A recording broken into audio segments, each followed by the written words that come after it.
I've not seen the anime that the new live action One Piece Netflix series is based on, so is this accessible and enjoyable for all audiences, or do you need to be a fan of the anime to get into it? In a seafaring world, a young pirate captain sets out with his crew to become the Pirate King and to discover the mythical treasure known as One Piece. We follow this rubberized young pirate named Monkey D. Luffy as he follows his dream to become the Pirate King and also uncover the ultimate treasure. In Yaki Godoy, as Luffy, he is absolutely excellent in the role. He's a perfect mix of goofy and serious, and he embodies the pure heart of a captain that everybody would want to sail with. There's a huge amount of sweetness to the portrayal, showcasing a kid who loves his friends and is willing to help them at his own expense. And because the series rests on the character of Luffy, he has to be charismatic and likable. And Godoy, he accomplishes that easily. There are also other members of the crew that Luffy picks up along the way, each with a different skill, but also with the personalities that make the ragtag group into a lovable family. There's Nami, Zoro, Usopp, and Sanji. And while they don't always get along, the sarcasm and the quips that they make are typically endearing because they're not mean-spirited, but they add dimension to the dynamics. Now, the series has a lot of characteristics of an anime, which I think really works and then helps to make this more enjoyable. The story is grounded, but it adheres to the rules of the fantasy world. So people can have weird abilities, and there can be fantastical creatures like fishmen. And the visuals help to reinforce the entire feel of this world, like with the fishmen. I mean, they're exactly what they sound like. The prosthetics and the makeup, I thought they were outstanding, creating very real and tangible looks to the creatures. But then, as certain characters showcase different skills or maybe abilities, the graphics used for these, they're awesome as well. Two characters that feature a lot of special effects are Luffy and then Buggy, this clown pirate. Now, the graphics, they're somewhat comical and ridiculous, but they look amazing, and they feel right at home within the series. And seeing these here make me really want to see what they look like in the anime, because the show has a lot of fun with what they can have the characters do. Now, the show could ride on the fact that it's a well-loved series, and not worry about presenting a well-developed story for the rest of us that have never watched the anime. But that's not what happens. The series takes the time to build out each character, providing depth and feeling for all of the main cast that we come in contact with. And even when there are villains that only show up for an episode or two, they still get backstory so that we're able to understand their motivations and how they fit into the overall narrative. And to accomplish a lot of the character development, we get excellent vignettes that really drew me into each of the players so that they weren't strangers, but also so that I could be very invested in their outcomes and then terrified for them when they were in peril. The journey the group takes is also intriguing because they're searching for things that seem to be unobtainable or maybe even made of myth.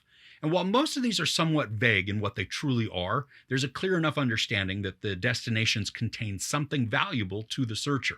Luffy is searching for the One Piece that will make him the Pirate King. Sanji is searching for the All Blue, which is some body of water that contains all sorts of unknown ingredients that he can then use to make new delicacies.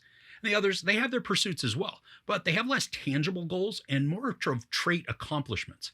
And their collective journey helps to keep the story flowing and progressing forward, complicated quite often by a detour from an enemy. Now, the one shortcoming this does have, though, is that this is truly just a prologue into the story. The season is mostly spent establishing the world and the characters to then set them on their path. Now, I know the anime has a crap ton of episodes, so it's not like I expected any grand completed story arc here. But given the track record for shows that don't get renewed on Netflix, it does have me a bit worried that despite any success the series may have, it could still be canceled and then all of this time investment becomes a waste. I loved the action that we get in this. Just about every episode has a fight sequence or some exciting scenario where our characters get to strut their stuff. And the fight choreography is excellent. I mean, even when quick cuts are utilized, they also include immersive scenes that feature the camera moving seamlessly around the setting to capture the wide range of attacks and fight maneuvers. And the movements, they're easy to see, and they feel both like something that you'd see in any live action series, as well as sequences that feel right at home in an anime. Speaking of that too, like in animes, this series has the characters announce their attack moves before unleashing them. Now, it is cheesy and it's odd at first, but it's also endearing, and it works well to maintain the association with the source material. Now, this isn't a quick series to binge. I was totally okay with that. Most of the 8 episodes, they're right around an hour in length, but the story and the performances are so engrossing that the time doesn't drag. I wanted to keep watching, not only to see where the story was headed, but also to be taken on some grand sea adventure to encounter new lands and people, and then see what kind of antics the crew would get up to. The sets, they're immersive and designed well. And I remember seeing one of the monstrous sets under construction during a Tudum event, and in the show now, it looks even better than I imagined it would. And thanks to having many physical sets, the entire world becomes more real to then take us on the journey rather than just place us in a small virtual area that is augmented by video walls. There are island villages, massive restaurants, huge ports of call, even villain hideouts, and they all present environments that are lavishly decorated and beautiful to look at.